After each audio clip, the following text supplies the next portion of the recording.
Hello hi అండి, అందరు ఎలా ఉన్నారు? ఈరోజు ఈ వీడియోలో చాలామంది ఎల్1కి రీడార్డింగ్గా అడుగుతూ ఉన్నారు. కాకపోతే దానికి పెద్ద వ్యూయర్షిప్ ఉండదండి. ఎందుకంటే సెట్ 10 అంటే ఓన్లీ ఒకటే టైప్ ఆఫ్ కేటగిరీ మెంబర్స్కి యూజ్ అయ్యేది కాబట్టి అందువల్ల ఈ వీడియో చాలా రోజుల నుంచి చేద్దాం అనుకుని కూడా చేయలేకపోతున్నాను. ఎందుకంటే వేరే వీడియోస్ ఉండడం వలన. ఇందులో చాలామంది లైఫ్ స్టైల్ వ్లాగింగ్ చేయండి అని అడుగుతున్నారు. అది ఛానల్లో పెడితే అటు ఇటు అవుతుందని చెప్పి చూస్తున్నాను. వ్లాగింగ్ అంటే ఏం లేదు, ఇప్పుడే పాలకూర పప్పు వండాను, తాతయ్య ఊరెళ్ళాడు, ఉల్లిగడ్డ పొట్టు బారేసి వచ్చాను, అలాంటివి వస్తూ ఉంటాయి కదా. సో అది దానికి మనం సపరేట్ ఛానల్ పెడదాం, అవి కూడా చేద్దాంలేండి. ఎందుకంటే నిజం చెప్పాలి అంటే అసలు ఈ వీడియోస్ అంటే వాటికే వ్యూయర్షిప్ ఎక్కువగా ఉంటుంది, ఇన్కమ్ కూడా వాటికే మంచిగా ఉంటుంది. నేను ఈ మధ్యలో చాలా వరకు అబ్జర్వ్ చేశాను. ఈ ఇన్ఫర్మేషన్ వీడియోస్కి ఏమీ లేదు, టైము విపరీతమైన టైం తీసుకుంటుంది. అంత సరే, అదంతా పక్కన పెట్టండి, ఇంకో వీడియోలో దాని నుంచి షేర్ చేస్తానని.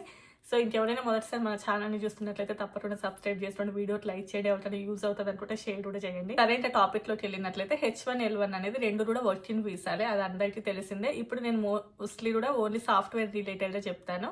H1 అంటే ఏమీ లేదు, లాటరీ ప్రాసెస్లో వస్తారు. L1 అంటే లాటరీ లేకుండా యూఎస్ వస్తూ ఉంటారు.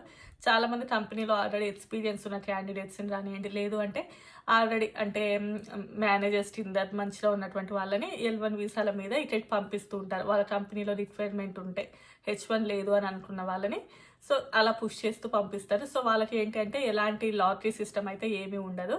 అండ్ వాళ్ళకు కూడా ఇంటర్వ్యూ ప్రాసెస్ ఉంటుంది. మిగతాదంతా సేమ్ టు సేమ్, కాకపోతే ఓన్లీ ఆ లాటరీ ప్రాసెస్ అనేది ఉండదు. కాకపోతే H1 వల్ల కొంచెం ఎక్కువ బెనిఫిట్స్ ఉంటాయి, L1కి అన్ని బెనిఫిట్స్ ఉండవు. అదంతా కూడా నేను ఒక వీడియోలో కూడా షేర్ చేశాను. కావాలంటే ఫర్దర్ ఇంకొక వీడియో చేస్తాను వాళ్ళకి ఎక్కువ బెనిఫిట్స్ ఉంటాయి అన్నట్టు. సో ఈ L1 గురించి చాలా మంది అడుగుతూ ఉన్నారు. L1 వీసా వాళ్ళు ఏంటి అంటే ఫర్దర్గా యూఎస్లో ఉండాలి అని అనుకుంటే వాళ్ళు కూడా H1కి కన్వర్ట్ అవ్వాలి.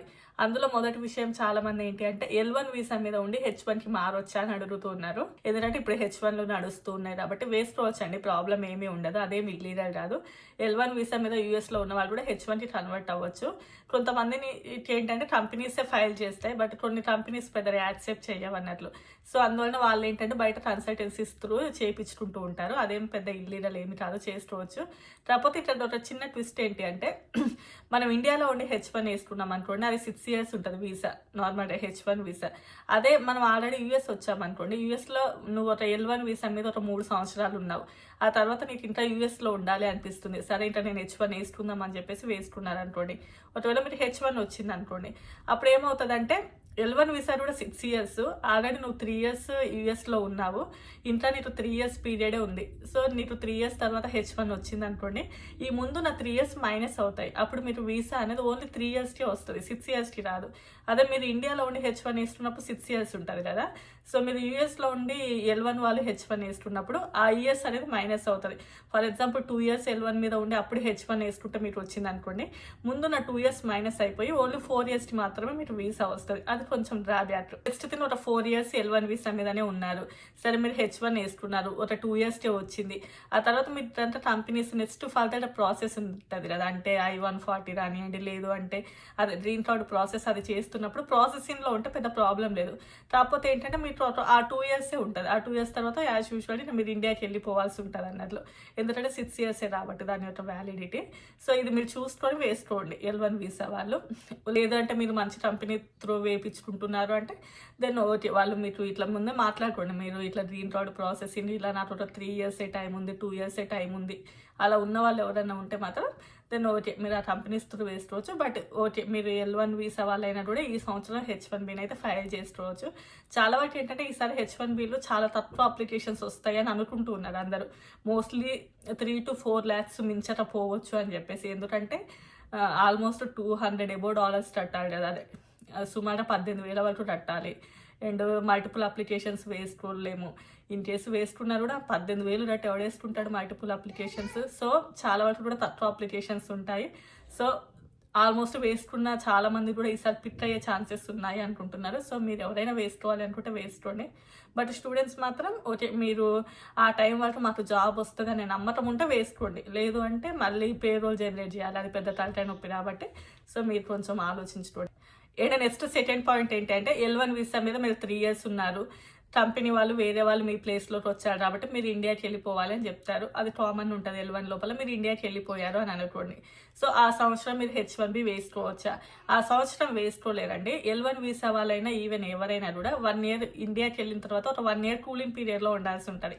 అంటే ఫర్ ఎగ్జాంపుల్ ఇప్పుడు అంటే మీరు ఒక 3 ఇయర్స్ యూఎస్లో ఉన్నారు అనుకోండి. ఫర్ ఎగ్జాంపుల్ ఒక జనవరిలో వెళ్ళిపోయారు, ఫిబ్రవరిలో ఇప్పుడు నార్మల్గా మార్చ్లో స్టార్ట్ అయ్యాయి. ఈ సంవత్సరం వేసుకోవచ్చు. అంటే మీకు ఈ సంవత్సరం ఛాన్స్ ఉండదు, నెక్స్ట్ ఇయర్ వేసుకోవచ్చు. ఎందుకంటే ఒక 1 ఇయర్ కూలింగ్ పీరియడ్లో ఉండాలి కాబట్టి వెంటనే కూడా L1 వాళ్ళు రానియండి, వాట్ ఎవర్ ఇట్ ఈస్, వెంటనే కూడా మీరు ఈ ఇయర్ అయితే ఫైల్ చేసుకోలేదు అన్నట్లు. ఒక 1 ఇయర్ మాత్రం వెయిట్ చేయాల్సి ఉంటుంది. అది ఎవరైనా కూడా 1 ఇయర్ తర్వాత మళ్ళీ మీరు H1B ఫైల్ చేయించుకొని రావచ్చు యూఎస్కి. అండ్ నెక్స్ట్ థర్డ్ వన్ ఏంటి అంటే L1 వాళ్ళకు కూడా డ్రాబ్యాక్స్ ఎలిజిబిలిటీ ఉంటుందా అని చెప్పేసి. మీరు L1 వీసా మీద ఉండేసి మళ్ళీ L1 అయితే మీకు కూడా డ్రాబ్యాక్స్ ఎలిజిబిలిటీ ఉంటుందండి. అలా కాకుండా L1 నుండి H1కి మారారనుకో, వీసా యొక్క స్టేటస్ మారితే అది ఏ వీసా వాళ్ళైనా కూడా డ్రాబ్యాక్స్కి ఎలిజిబిలిటీ రాదు. ఈవెన్ స్టూడెంట్స్ అయినా కూడా H1కి మారితే వాళ్ళు కూడా డ్రాబ్యాక్స్ ఉండదు. ఈవెన్ ఎవరైనా కూడా ఉన్న వీసా యొక్క స్టేటస్ రాకుండా ఆ వీసా యొక్క స్టేటస్ అంటే చేంజ్ అయింది అనుకోండి, L1 H1 అయినా, F1 H1 అయినా, what ever it is, H4 వాళ్ళు H1కి వచ్చినా, లేదు అంటే డిపెండెన్సీలు స్టూడెంట్గా మారినా, వాట్ ఎవర్ ఇట్ ఈస్, ఏదైనా వీసా యొక్క స్టేటస్ అంటే చేంజ్ అయింది అనుకోండి, వాళ్ళు ఎవరు కూడా డ్రాబ్యాక్స్ ఎలిజిబిలిటీ రాదు. అలా కాకుండా మీరు ఫస్ట్ L1 వీసా మీదనే ఇక్కడికి వచ్చారు, ఇండియాకి వెళ్ళిపోయారు, మీరు ఆల్రెడీ పిటిషన్ ఉంది, కాకపోతే మీకు వీసా అనేది ఎక్స్పైరీ అయిపోయింది, ఆ వీసా అనేది ఇంకొక 1 ఇయర్ వరకు వ్యాలిడిటీలో ఉంటుంది కదా మీకు. అంటే వీసా ఇప్పుడు అయిపోతే నెక్స్ట్ ఇయర్ ఈ టైం వరకు డ్రాబ్యాక్స్ ఎలిజిబిలిటీ ఉంటుంది. అందులో పడంటే మీరు ఉన్నారు, పిటిషన్ బాగానే ఉందనుకోండి, మీరు డ్రాబ్యాక్స్ ఎలిజిబిలిటీ అన్నట్టు. ఫర్ ఎగ్జాంపుల్ L1 వాళ్ళు ఇక్కడ ఉన్నారు, వాళ్ళ డిపెండెన్సీలు L2 వాళ్ళు ఉన్నారు, మీరు ఒక 2 ఇయర్స్ అని అనుకున్నారు, అది వీసా ఎక్స్టెన్షన్ అయ్యింది, అంటే అదే పిటిషన్ మీకు ఎక్స్టెన్షన్ అయింది. సో మీరు ఒక 4 ఇయర్స్ ఉన్నారు, బట్ ఫస్ట్ ఉన్నటువంటి మన యొక్క పిటిషన్ని బేస్ చేసుకునే వీసా అనేది ఉంటుంది. మధ్యలో ఆ వీసా ఎక్స్పైరీ అయిపోయింది, ఆల్రెడీ మీరు ఒక 1 ఇయర్ నుంచి యూఎస్లోనే ఉంటున్నారు అని అనుకోండి, దెన్ మీరు కూడా ఎలిజిబులే అన్నట్లు. అంటే ఆ వీసాకి అంటే ఫైనల్గా చెప్పాలి అంటే L1 L2 వాళ్ళు కూడా డ్రాబ్యాక్స్కి ఎలిజిబులే. నెక్స్ట్ థింగ్ ఏంటి అంటే L2 వాళ్ళు యూఎస్ రాగానే వర్క్ చేయొచ్చు అని చెప్పేసి, ఇది నేను చాలాసార్లు చాలా వీడియోలలో చెప్పానని, చేయవచ్చు అని చెప్పేసి. H1 డిపెండెన్సీలకు ఉన్నంత వీటికి ఉండదు. L2 వాళ్ళు మీరు యూఎస్టీ రాగానే మీకు L2S అని ఉంటుంది, మీరు యూఎస్టీ రాగానే అసిస్టెంట్ అప్లై చేసుకోవచ్చు, చేయొచ్చు. బట్ L2 వాళ్ళకి ఏంటి అంటే మన వీసా యొక్క స్టేటస్ని బట్టి కూడా మనకి బయట జాబ్స్ ఉంటాయి మార్కెటింగ్లో. ఎంతో ఎక్స్పీరియన్స్ ఉన్న వాళ్ళని కూడా సాఫ్ట్వేర్లో మళ్ళీ బయట ఏదో ఒక జాబులు చేసుకోవాల్సిన పరిస్థితి వస్తుంది అన్నట్లు ఇక్కడికి వచ్చాక. అదంతా డిఫరెంట్ స్టోరీ. అసలు మనం ఏంటి ఒకప్పుడు సాఫ్ట్వేర్లో చేసాం కదా, ఇప్పుడు ఈ జాబులు చేయడం ఏంటి అని అంటే నడవదిందా. ఇక్కడ L2 వాళ్ళకి బయట ఏది దొరికితే అది చేసుకోవాల్సిందే, ఎందుకంటే దొరికినంత దోచుకో అనే కాన్సెప్ట్ మోస్ట్లీ L1 వీసాది కాబట్టి. సో ఇక్కడికి వచ్చినప్పుడు మీకు ఏ పని దొరికితే ఆ పని చేసుకోవాలి. మనం ఒకప్పుడు సాఫ్ట్వేర్లో మనం తోపులం, మనం ఏంది ఈ పనులు చేసేది అనుకోవద్దు. కుదిరితే యూట్యూబ్ కూడా చేసుకోవచ్చు, ప్రాబ్లం ఏమీ ఉండదు. అండ్ నెక్స్ట్ థింగ్ ఏంటంటే L1 వీసా వాళ్ళు ఎక్స్టెన్షన్లో ఉన్నప్పుడు L2 వాళ్ళు బయట వర్క్ చేసుకోవచ్చు అని చెప్పేసి. ఆల్రెడీ ఎక్స్టెన్షన్ అనేది ప్రాసెస్లో ఉంటుంది కాబట్టి L2 వాళ్ళు కూడా వర్క్ చేసుకోవచ్చు అండి, వాళ్ళు ఏం మానేయాల్సిన అవసరం ఉండదు. ఎందుకంటే మొత్తం కూడా ప్రాసెసింగ్లోనే ఉంటుంది, ఆ ప్రాసెసింగ్కి కొంచెం టైం అంటూ పడుతుంది కాబట్టి ఆ టైం లోపల కూడా వర్క్ చేసుకోవచ్చు, it's not a problem. And ఇంకా కొంతమంది ఏంటి అంటే L1 యొక్క పిటిషన్ అయిపోయిన తర్వాత కూడా వర్క్ చేయవచ్చా అని చెప్పేసి. L1 పిటిషన్ అయిపోయిందంటే అసలు ఇంత వర్కే లేనట్టు, ఇక్కడ ఇంత వర్క్ మీరు ఎలా చేస్తారు?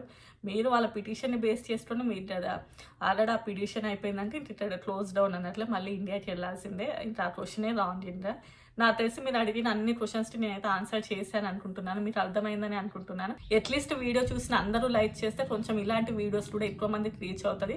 దెన్ నాకు కూడా ఇలాంటి వీడియోస్ ఇంకా చేయాలని ఇంట్రెస్ట్ వస్తుంది. ఇలాంటిది చాలా ఇన్ఫర్మేషన్ తెలిసినా కూడా ఏంటి అంటే పెద్దగా రీచ్ అవ్వదు, ఎందుకు నాకు టైం వేస్ట్ అని చెప్పేసి ఇలాంటి వీడియోస్ పెద్దగా చేయాలి అని అనుకున్నాను నేను. సో మీరు వీటిని లైక్ చేస్తే ఎక్కువ రీచ్ వస్తే ఇలాంటివి ఇంకా చాలా ఇన్ఫర్మేషన్ కూడా ముందు మీకైతే చెప్తాను. తప్పకుండా సబ్స్క్రైబ్ చేసుకోండి. By by.